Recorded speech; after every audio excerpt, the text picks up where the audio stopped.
जी नमस्कार, मैं Jitendra Kumar Chauhan, Chauhan science classes में आपका स्वागत है। दोस्तों, आज हम लोग पढ़ेंगे फिजिक्स और फिजिक्स में पढ़ने वाले हैं मिरर से संबंधित चीज़ों के बारे में और इसका बेसिक वीडियो आज पढ़ेंगे। इससे रिलेटेड जितने भी सारे टॉपिक में प्रश्न पूछे गए हैं, इन सब चीज़ों के बारे में अध्ययन करेंगे। दोस्तों, अगर मेरे पढ़ाया हुआ आप लोग को अच्छा लगे तो वीडियो को लाइक और शेयर करें और अधिक से अधिक दोस्तों को जुड़ने का प्रयास करें। चलिए आ जाते हैं मिरर पर। दर्पण क्या होता है? देखिए, दर्पण को हम लोग बोलचाल की भाषा में आईना भी बोलते हैं। जो हम लोग को जैसे दाढ़ी बनाने के लिए सैलून वाले दुकानदार के पास जाते हैं, ठीक है, तो वो भी दर्पण है। या तो अपने घरों में यूज करते हैं, तो वो हमारा भी क्या है, दर्पण है, मिरर है, अपने फेस को देखने के लिए, अपने चेहरा को देखने के लिए। ठीक है, तो इन्हीं चीज़ के बारे में हम अध्ययन करेंगे। या तो गाड़ी के पीछे जो दर्पण लगा रहता है, तो पीछे वाली वस्तु को देखने के लिए जो चालक होता है, ड्राइवर जो होता है, वो पीछे की ओर देखता है। ठीक है, तो इन सब चीज़ों के बारे में पढ़ने वाले हैं। देखिए, हमारे पास पहला चीज़ जो है हमारा क्या है, दर्पण। दर्पण को हम लोग क्या बोलते हैं, मिरर। क्या बोलते हैं, मिरर।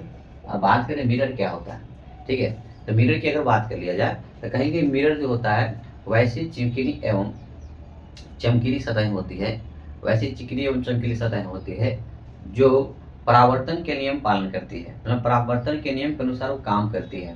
तो परावर्तन का नियम क्या था? कहेंगे जब प्रकाश की किरण किसी एक माध्यम से चलकर किसी वस्तु से टकराते थे और टकराने के बाद वह पुनः पुनः जिस माध्यम से आती उसी माध्यम में लौट जाती थी, तो इस प्रकार लौटने की घटना को प्रकाश का परावर्तन कहते थे। आपको हम बताए होंगे ये परावर्तन में क्या होता है कि इस प्रकार का एक सतह लिया जाता है। तो परावर्तन दो प्रकार के सतह पर होता है, एक रुखड़ी सतह होता है, एक चिकनी सतह पर होता है। तो चिकनी सतह जो होती है, जो समतले सतह होती है, वहां पर परावर्तन का नियम पूरी तरीके से क्या होती है, लागू होता है। जैसे हम यहाँ पर एक समतल सतह ले लेते हैं और इसको हम पॉलिश कर देते हैं। ये हमने पॉलिश कर दिया। पॉलिश का मतलब क्लाई कर दिया इस पे। और क्लाई जो किया जाता है, ठीक है, चांदी का किया जाता है, धातु का किया जाता है, सिल्वर नाइट्रेट जो होते हैं, ठीक है। इसके अलावा दर्पण के पीछे जो होता है लाल रंग का भी परत चढ़ा रहता है, ठीक है, लोहे के ऑक्साइड की रहती है। तो ध्यान देंगे यहाँ पर। अब देखिए यहाँ पर ये आने वाली जो किरण होती है, ये आने वाली किरण का नाम होता है आपतित किरण। और आने के बाद ये किरणें क्या होती, टकराती है इस सतह पर। मान लेते हैं पी और क्यू नाम का एक सतह लिया था, इस सतह से टकराकर जिधर से आती उधर ही लौटती है। तो इस प्रकार की लौटने की जो घटना थी वो प्रकाश का परावर्तन कहलाता है। आने वाली किरण का नाम हम लोग बताए थे कि आपतित किरण कहा जाता है, लौटने वाली किरण का नाम होता है परावर्तित किरण। और इसमें एक अभिलंब खींचा जाता है इस प्रकार से। जब अभिलंब खींचते हैं तो इन दोनों के बीच में कोण बन जाता है, इसे कोण आई बोलते हैं, इसे बोलते हैं कोण आर। आपतित किरण के साथ बनने वाला जो कोण होता है वो कहलाता है आपतन कोण। परावर्तित किरण के साथ बनने वाला कोण परावर्तन कोण आता है। जहाँ पर किरणें आती है उसे बोलते हैं आपतन बिंदु, और जिस सतह से प्रकाश किरणें टकरा कर लौटती है उसे बोलते हैं परावर्तक सतह। तो ये सब चीज़ों हम पहले देख चुके हैं। अगर नहीं देखें तो आगे में प्ले लिस्ट बना हुआ है, उसमें प्रकाश से संबंधित या प्रकाश का परावर्तन का चैप्टर पढ़ा हुआ, आप वहाँ देख लीजिएगा। ठीक है, अब देखिए हम बात करेंगे तो दर्पण में भी यही घटना घटती है। तो दर्पण क्या होती है, तो कहेंगे वैसी चिकनी एवं चमकीली सतह है जो परावर्तन के नियम को क्या करे, पालन करे, वो दर्पण कहलाती है। बात करिए दर्पण जो होता है मुख्य रूप से कितने प्रकार से होते हैं? ऐसे तो बोला जाता है दर्पण तीन प्रकार के होते हैं, लेकिन ये मुख्य रूप से बांटा गया दो रूप में। अगर ध्यान देंगे, ये दर्पण जो होती है, एक होता है समतल दर्पण, एक होता है समतल दर्पण। एक समतल दर्पण जिसे हम लोग बोलते हैं प्लेन मिरर, इसे क्या बोलते हैं, प्लेन मिरर। क्या बोला जाता है, प्लेन मिरर, ठीक है, प्लेन मिरर। ध्यान देंगे, ये हो गया प्लेन मिरर। इसके बाद अगर बात किया जाए, दूसरा होता है गोलीय दर्पण। कैसा दर्पण होता है, गोलीय दर्पण। दूसरा होता है गोलीय दर्पण, गोलीय दर्पण, ठीक है। तो इस प्रकार से दो रूप में बांटा गया। इसे बोलते हैं spherical mirror, spherical mirror, spherical mirror, ठीक है। ये दो प्रकार के होते हैं, एक होता है समतल दर्पण, एक होता है गोलीय दर्पण। अब देखिए गोलीय दर्पण भी दो टाइप के होते हैं, ये ध्यान देने की बात है। गोलीय दर्पण में कितने टाइप के होते हैं, दो टाइप के होते हैं। एक होता है अवतल दर्पण। कैसा दर्पण होता है, अवतल दर्पण। एक होते हैं अवतल दर्पण और एक होता है उत्तल दर्पण। एक होती है हमारी उत्तल दर्पण, एक होती है हमारी उत्तल दर्पण, ठीक है। अब बात कर लें एक अवतल दर्पण क्या है, तो अवतल दर्पण की अगर बात करें इसको हम बोलेंगे कॉनकेव मिरर, कॉनकेव मिरर। क्या बोलेंगे हम इसको, कॉनकेव मिरर बोलेंगे। अगर बात करेंगे उत्तल दर्पण को क्या बोलेंगे, कॉन्वेक्स मिरर, कॉन्वेक्स मिरर। क्या बोलेंगे, कॉन्वेक्स मिरर। ये चीज़ आपको याद रखनी होगी। अगर याद रखनी होगी तो दर्पण देखिए ऐसे मुख्य रूप से 3 होते हैं, लेकिन इसमें बांटा गया है मुख्य रूप से 2 ही हैं। देखिए यहाँ पर एक समतल दर्पण, अवतल दर्पण, उत्तल दर्पण। ठीक है, अगर बात करें ये दर्पण समतल दर्पण और एक होता है गोलीय दर्पण। समतल दर्पण और उत्तल दर्पण जो होती है गोलीय दर्पण का ही कटा हुआ एक भाग होता है। ठीक है, तो अब यहाँ से आपको पूछे कि दर्पण क्या होती है, तो देखिए दर्पण का परिभाषा हम यहाँ पे लिख देते हैं। या आपसे अगर पूछे कि दर्पण क्या है, तो कहेंगे दर्पण दर्पण वैसी वैसी चिकनी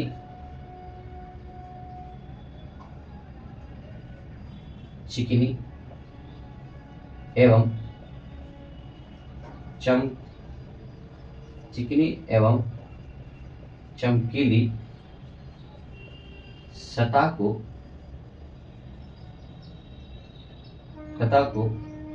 कहते हैं, जो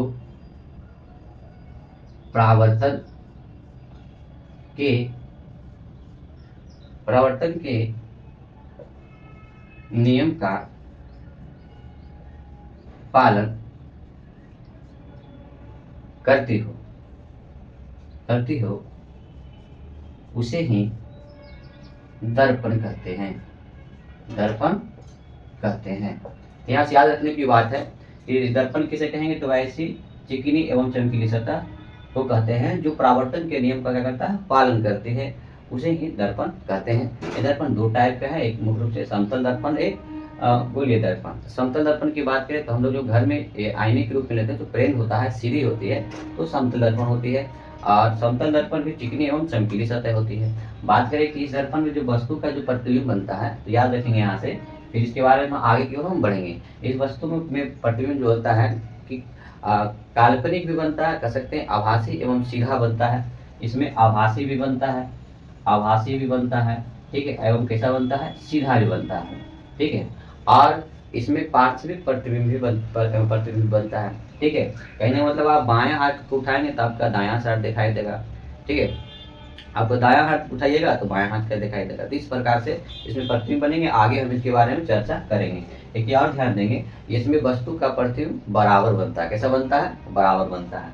जितनी दूरी पर समतल दर्पण में वस्तु को जितनी दूरी पर रखेंगे, जैसे मान लेते हैं ये समतल दर्पण है, तो ये समतल दर्पण में मान लेते हैं वस्तु जो है x मीटर की दूरी पर यहाँ पर कोई वस्तु है, तो उस x मीटर की दूरी पर है आगे की ओर, तो प्रतिबिंब भी उतना ही दूरी, मतलब x मीटर की दूरी पर ही उसकी क्या बनेगी, वस्तु का प्रतिबिंब बनेगा, दर्पण के पीछे बनेगा। कह सकते हैं अगर ये 5 मीटर की दूरी पर है तो प्रतिबिंब भी कितने मीटर की दूरी बनेगा, 5 मीटर की दूरी पर बनेगा। तो ये आपको ध्यान देने की बात होगी। ठीक है, इसमें वस्तु का प्रतिबिंब दिखाई देने के लिए आदि होनी चाहिए।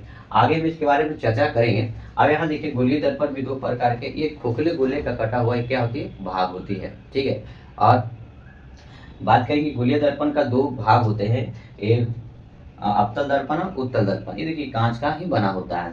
अब देखिए अवतल दर्पण को एक याद रखिएगा, इसे अभिसारी दर्पण कहते हैं, अभिसारी दर्पण कहते हैं। ठीक है, और इसकी जो परावर्तक सतह जो थी अंदर की ओर धंसी जाती है।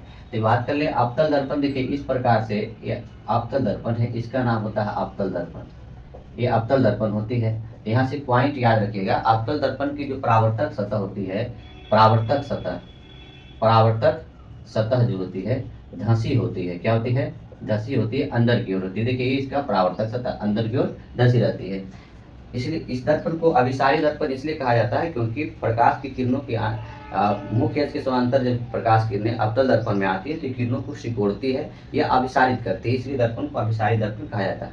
इस दर्पण को हजामती दर्पण भी बोलते हैं, हजामती दर्पण भी बोलते हैं। हजामती दर्पण इसलिए बोला जाता है क्योंकि दाढ़ी बनाने के लिए इसका उपयोग किया जाता है। ठीक है, इसके अलावा इसका उपयोग ENT के रूप में भी किया जाता है, डॉक्टरी सहायता के लिए। ठीक है, कहने का मतलब गला के देखने के लिए, ठीक है, कानों के इलाज के लिए, मतलब डॉक्टरी चिकित्सा शास्त्र में डॉक्टरी सहायता के लिए अवतल दर्पण का उपयोग किया जाता है।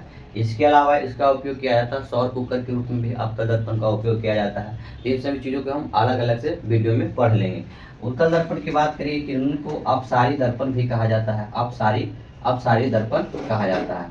ये क्या करती है, किरणों को फैलाती है, इसलिए इसकी दर्पण को अपसारी दर्पण कहते हैं, अपसारित करती है। ठीक, इसे साइड मिरर भी कहा जाता है। अवतल दर्पण को साइड मिरर भी साइड मिरर भी कहा जाता है। क्यों साइड मिरर कहा जाता है? इसलिए कहा जाता है साइड मिरर दर्पण, क्योंकि हम लोग का जो गाड़ी होती है, ऑटो चालक वगैरह देखेंगे तो वहाँ पर उनके पीछे वाली वस्तु को देखने के लिए एक दर्पण लगा रहता है। तो वो दर्पण होता है पीछे वाली वस्तु को देखने के लिए, इसलिए साइड में लगा रहता है। इसका नाम हो गया, इसका नाम हो जाएगा साइड मिरर। अगर बात कर लें, इसमें जो प्रतिबिंब बनते हैं, इसमें बनते हैं काल्पनिक एवं सीधा प्रतिबिंब बनते हैं। और इसमें जो बनता है, दोनों प्रकार का प्रतिबिंब बनता है, वास्तविक भी बनता है और काल्पनिक भी बनता है। लेकिन हमेशा पूछे कि अवतल दर्पण में कैसा प्रतिबिंब, तो अवतल दर्पण में हमेशा बनता है वास्तविक एवं उल्टा, और इसमें हमेशा कैसा बनता है, काल्पनिक एवं सीधा। तो दोस्तों ये हमने सीखा इसकी महत्वपूर्ण बिंदु के बारे में। तो इसके बारे में हम अलग अलग से वीडियो सभी दर्पणों के बारे में पढ़ेंगे। अगर मेरा पढ़ाया हुआ आप लोग को अच्छा लग रहा हो तो वीडियो को लाइक और शेयर करें और अधिक से दोस्तों को जोड़ने का प्रयास करें। तो फिर मिलेंगे अगली वीडियो में। धन्यवाद।